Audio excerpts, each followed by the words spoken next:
દર્શક મિત્રો, હું છું પરમાર અનુષા. તમે જોઈ રહ્યા છો લોક સામના ન્યૂઝ. તો જોઈએ આજના સમાચાર જૂનાગઢથી અમારા રિપોર્ટર વિપુલ કક્કડ સાથે.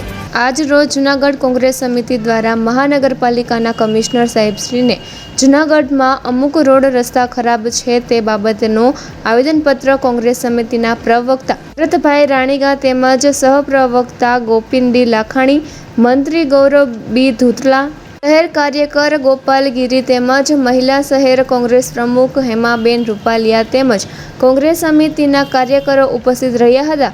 અને ભરતભાઈ રાણીગા દ્વારા આગળના સમયમાં જ્યારે કોંગ્રેસ સમિતિના યુથ પ્રેસિડેન્ટ તરીકે કાર્યરત હતા ત્યારે પણ લોકોના હિતના કાર્યો કરેલ અને ફરી પાછા કોંગ્રેસના પ્રવક્તા તરીકે જોડાયા છે. તો હવે જોવાનું એ છે કે ફરી લોકોના કાર્યો કરવામાં તત્પર રહેશે કે નહીં. તો ફરી મળીશું એક નવા સમાચાર સાથે. ત્યાં સુધી જોતા રહો લોક સામના ન્યૂઝ.